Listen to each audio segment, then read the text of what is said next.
Good day everyone, this is Albert, your buddy in searching for a property, and for today's video, I am here in one of the newest project of Ayala Land in Tagaytay City, the Avida Serene Terraces.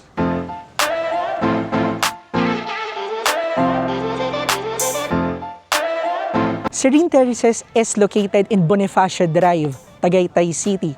This is just 5 minutes away from the Tagaytay Rotonda and 3 minutes away from Ayala Mall's Serene. This project has a total land area of 3.9 hectares and the total saleable area will be 1.8 hectares. The 10% of this project is dedicated to amenity area. So we have two amenity area here. First is the East amenity area, which is located beside of the entrance, and then the second one is the West amenity area, which I will be showing you right now in our screen. This is a townhouse project and we have 2 units to offer to you. At my back is the inner unit, which has a floor area of 80 square meters and has a lot area of 78 square meters. For our end unit, it has a floor area of 80 square meters, same po sa ating inner unit, but the minimum lot area is 111 square meters. Both units have 3 bedrooms and 3 toilet and bath. Meron na po siyang carport and service area. This is a fully finished unit. So if you are looking for a fully finished unit, no, para medyo less stressed din and hindi ka na magpapatayo ng sarili mong bahay dito sa Tagaytay, this is one of the best option for you. A project of Ayala Land pa siya. So pasukin muna natin itong end unit, no? So before tayo pala pumasok, gusto ko lang bigyan ng highlight itong napakaganda natin na frontage. This is a modern minimalist design. Even summer, kapag kaganyan po yung kulay ng inyong bahay, no, earth tone colors, hindi po siya ganun kasakit sa mata. And additionally, yung ating po palang roofing na ginamit is a galvanized iron sheet na mas less ang maintenance and at the same time, mas durable po siya.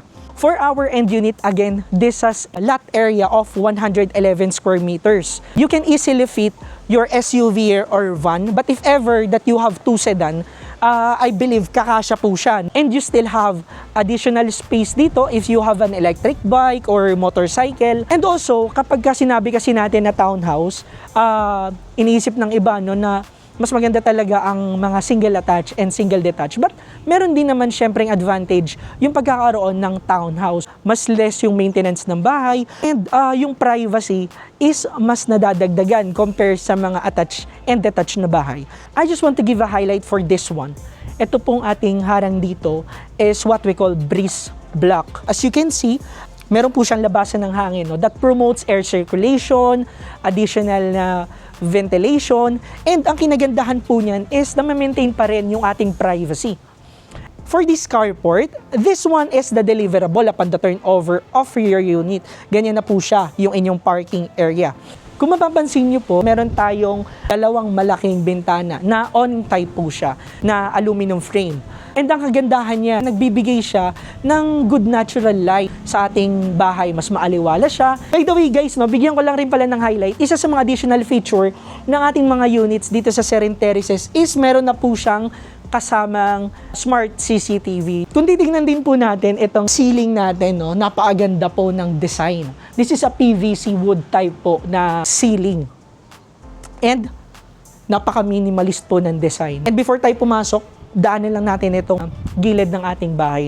And if ever that you are going to purchase an end unit, it's an advantage to dahil you have this extra space. This side of your house is around 2 to 3 meters po siya, additional space.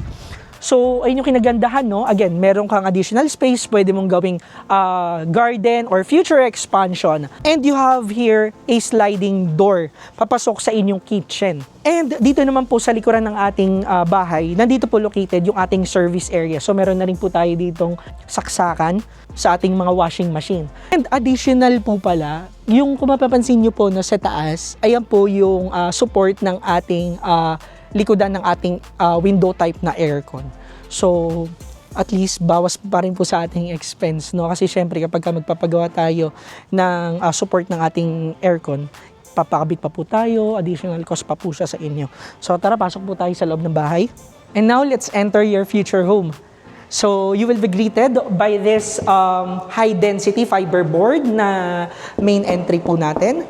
And you have a smart door lock. Additional feature din po yan, no? Once na-turn over siya sa inyo, you have this kind of smart door lock. Pwede ninyong i-connect sa inyong mga phone. Pwede po siyang i-tap ng card para po ma-open. Or pwede rin po siyang i-fingerprint.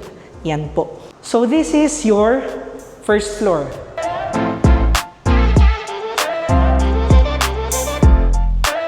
For our flooring here in the first floor, this is a 60 by 60 porcelain tiles. Ang ganda niya tignan, no? Malinis siya tignan, maaliwalas. And itong mga switch natin, kung mapapansin niyo po, this one is a smart switch po yan. Ganyan po yung mga switch natin dito sa ating unit, na ganyan din po yung i-deliver. Ang kinagandahan niyan is pwede mong i-connect sa inyong phone.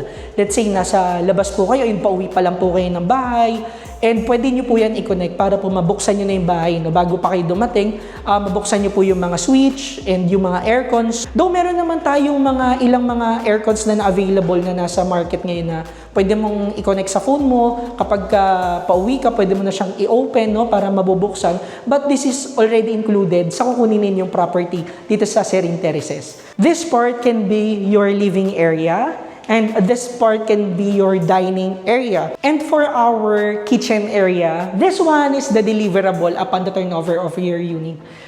You have here a modular overhead cabinets na ano na po siya, soft close. Katulad din po nitong nasa baba, same materials pong ginamit. This is also a modular na soft close cabinet, and you also have a grease trap.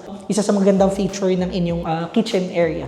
And you have here a granite countertop. And sa atin naman po saksakan, this is a GFCI outlet. So, ibig sabihin po niya, no, yung mga features niyan, kapag ka po nabasa siya, automatic po siya na mag-shutdown. No? Para din po ma-prevent syempre yung damage ng ating mga appliances kapag ka nakasaksak. And magpe-prevent po syempre ng sunog. Sa gilid ng ating kitchen, you have a additional po na na awning type na aluminum window. And dito naman po sa ating service area, this is a steel door going to your service area.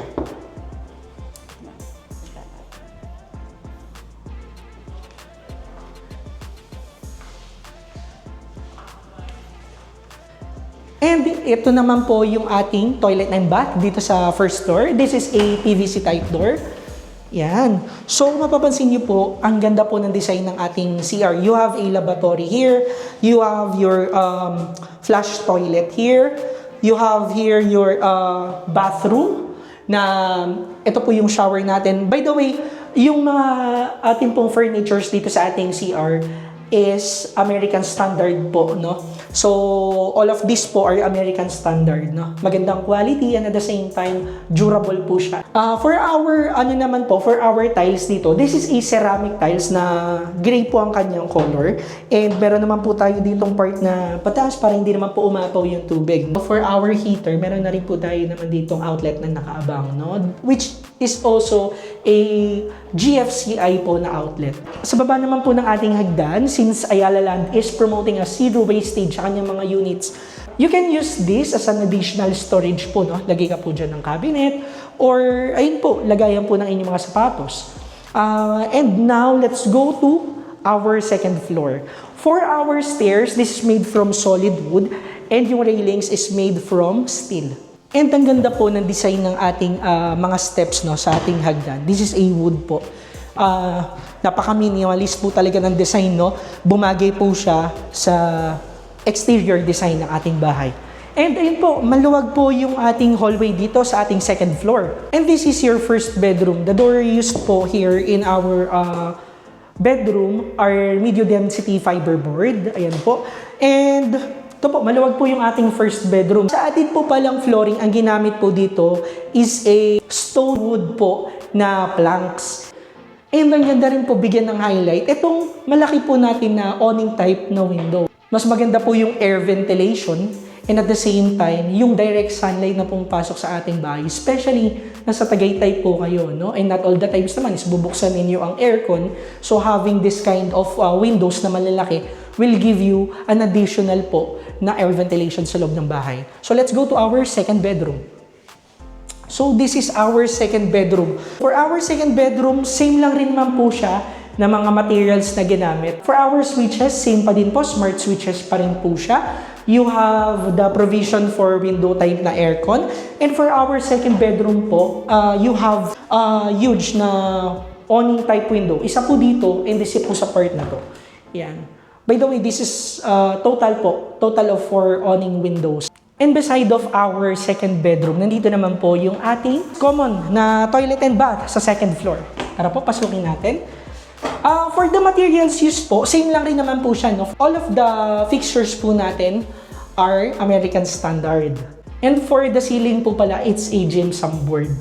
Yan po. So, we're done with the first bedroom and second bedroom. Ngayon naman pasukin natin yung ating master's bedroom. Napakaluwag po ng ating master's bedroom. Ito pong awning type window natin dito is much bigger than the first and second bedroom. Meron po tayong 3 dito na nasa harapan po ng ating bahay. And ito naman po yung papunta ng ating balcony. But before tayo pumunta ng balcony, i-check natin yung isa sa mga magagandang feature ng bahay na meron pong toilet and bath ang ating master's bedroom.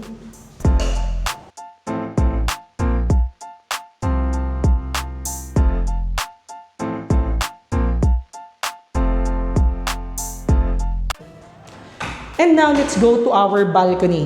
Siyempre, nasa Tagaytay ka, and cozy yung feel, no? Maganda na meron tayong balcony. So, ito po ang ating balcony. Yan. So, mahangin po. Kitang-kita niyo naman po sa video, no? Ayan po yung ating buhok, kinahangin na. For this one, meron po kayong ceramic tile sa flooring, and kasya po dito yung inyong coffee table and chairs. By the way, guys, at may back po, yun nakita po ninyong condo, that is the Serene Tagaytay. And ayun guys, naipakita ko na sa inyo yung ating end unit. This is the deliverable upon the turnover of your unit. Ulitin ko lang po. And the materials used is same lang po with our inner unit. Bibigyan ko lang po kayo ng video clip sa ating inner unit. Same lang naman po yung deliverable. So ayun po, check po natin yung ating inner unit.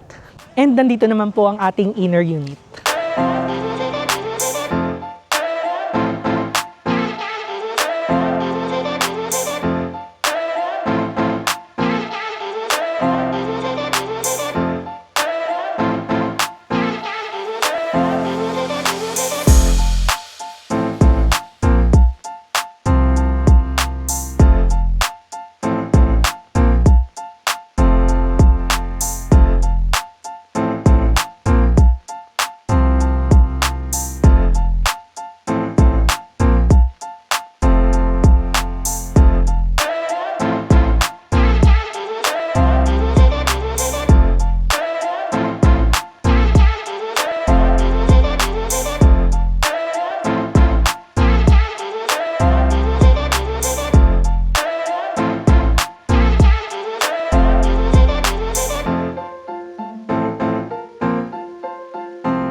And that's the end of my presentation here with Avida Serene Terraces Tagaytay. Sana nagustuhan ninyo ang ating presentation, and for those who are interested of purchasing a property here in Serene Terraces Tagaytay, please send me a message. Ilalagay ko ang aking contact details sa description box below. And for as low as 12 million starting po ng ating inner unit. And for our maximum payment term, it's 42 months po. So if you are looking for a pre-selling na matagal pa ang turnover, baka makonsider nyo po itong Serene Terraces Tagaytay. And mas maganda, makita nyo siya in person because this might be your next home address. Again, this is Albert, your buddy in searching for a property. Thank you so much for watching and see you on my next video.